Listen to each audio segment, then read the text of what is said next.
welcome to day 6 of this year's Vlogmas. It is the 11th, yes, the 11th of December today. It's confusing when you're working so many days in Vlogmas compared to the actual days of the month. This morning we went out to do some shopping and we visited the Shearer's Christmas shop for the first time this year. Usually we visit in November, but November was so busy with being on the mainland and things like that that it just didn't get done. It's finally done, even though we're almost, well, it's 2 weeks till Christmas. So we got a few little goodies. We bought some marron glacé, which I've never actually tried. I could make, but there's a lot of work that goes into making marron glacé, and I don't want to make them if I don't like them. So we bought some to try them. So that's kind of one of our special treats over this Christmas. Some marron glacé. And that's candied chestnuts.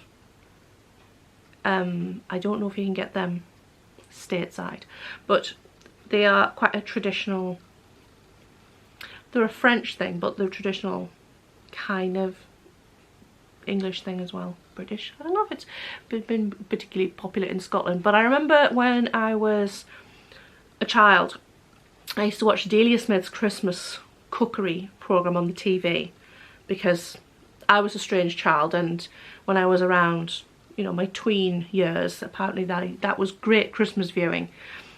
And she used to make these marron glacé, and they cook chestnuts, and they are kind of cooked slowly in a sugar syrup, from what I can remember, and they create layers on it and they candy them basically.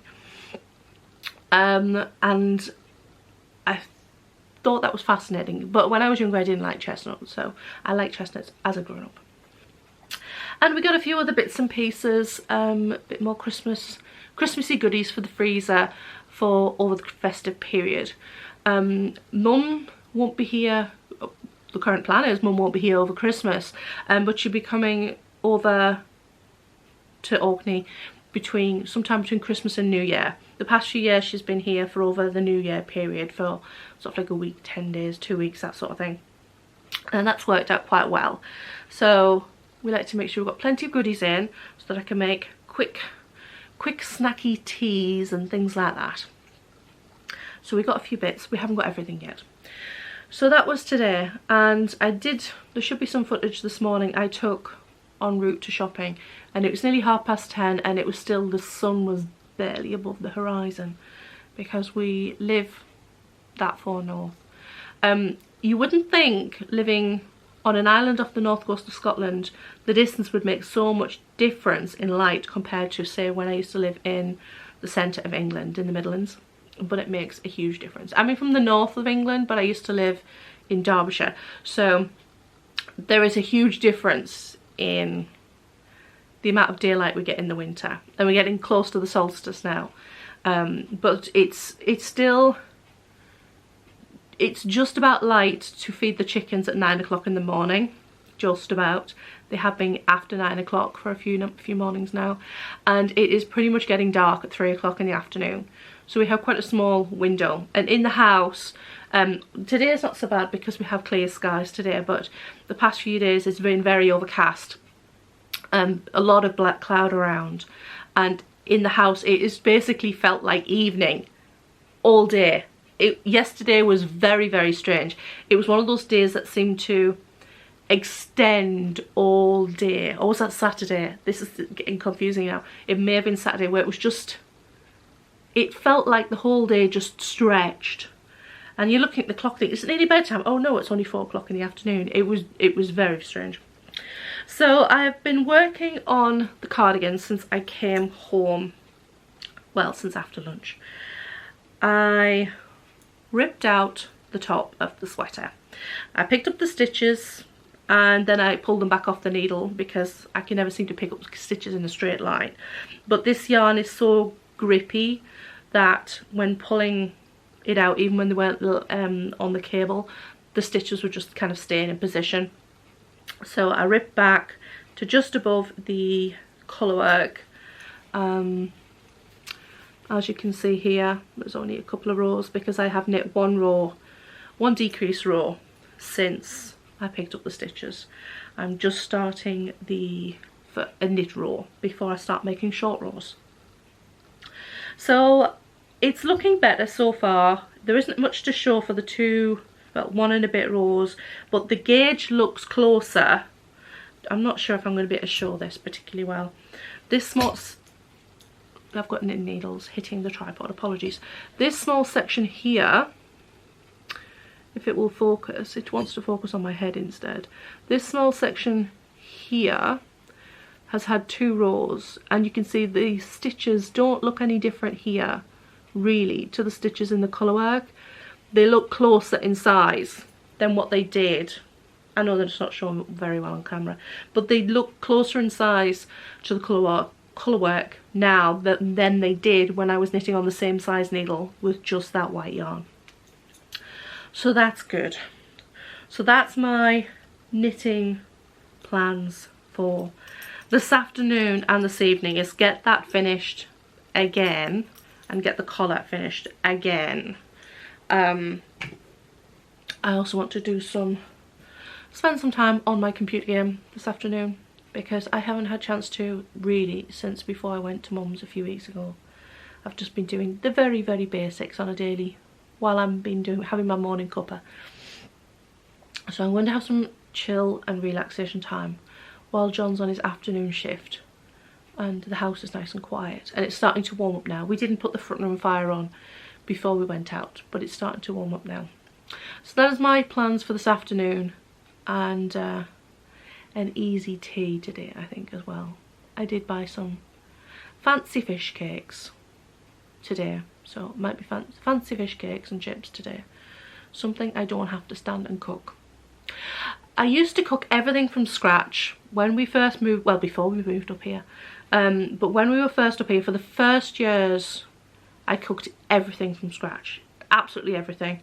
And I didn't have a proper kitchen then. It was very much a temporary kitchen. There was a temporary kitchen in here initially, and then it eventually once this got turned into a living room after a year of living here, we moved the temporary kitchen into what is now the Sun Lounge, which is still a building site, but I had a kitchen in there as a building site for several years. It was very, very cold in the winter and very, very basic. I had a dining table in here for a few years until we finished the kitchen, and that was my workspace. I used to prep all the food on it in here, and I did everything from scratch in here as well.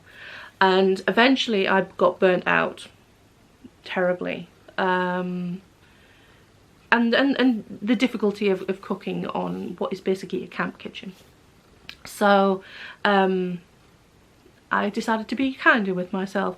I now cook 80% of our food from scratch, and a couple of nights a week it will be something either from the freezer or out of a jar, because I need nights off sometimes. So that's what I am doing for tea. We will probably be doing oven chips and fancy fish cakes and frozen peas. Nice and easy.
I've managed to cast off the collar again, and I'm finally happy with it after umpteen attempts at this, but I'm finally happy with the size of it. It is going to blow out because it is getting dark now. Well, I say it's getting dark, it's always dark, but I'll move you again. Apologies for moving the camera whilst it's recording. But it is finally finished. It is at a reasonable size and it's not hanging off my shoulders and it's not too tight. I did reduce down smaller than this and start knitting the collar and realised it was going to be too small. I mean, it would have got it over my head, but it would have been, you know. So I pulled the couple of rows that I'd done back out and the final decrease round and just adjusted the amount of stitches. And I'm finally happy with how it looks. I'm still not happy with how, even on the smaller needle, the yarn knits up very strange on its own. I'm not a fan of it. Don't recommend. It is a bit, I don't know, like it doesn't really spring back. It's very, very open, and I don't think it would make a huge amount of difference unless you knit it incredibly tight of a gauge. So that is done. My needles are jingly jangling at the bottom, so I apologise for that if that noise is annoying. I've just readjusted where my project marker is, and I'm going to knit about another inch of the red before I do the rib. I'm debating whether it's worth the effort of, when I come to do the button band, whether doing white where the white section is and red for the bottom, or whether that's too much effort. I would have enough white yarn to do that. I'm not sure, because it would look very different. I knit, well, that's 1 by 1 rib, which is going to look very different. Oh my goodness, it is so, the quality is so bad because the lighting is so poor. And I've done 2 by 2 rib on the collar, which I didn't do the first time, but I have this time. So I don't know if I want to do a split colour rib. Maybe I could look on Ravelry and see if anybody else has done that. I don't think they have. I did prefer the look of a white button band on a red and white sweater, but I'm pretty sure I don't have enough. Maybe I would have enough yarn for that, white yarn. I might end up doing a white button band and just the red at the waistband, but we'll see. Anyway, I need to figure out what I'm doing and maybe put a couple of Vlogmas videos on YouTube and watch those while I do a bit more knitting on this, and maybe make a cup of tea too. So I think I will be signing off here for today, and I shall see you on the next Vlogmas video. Bye bye.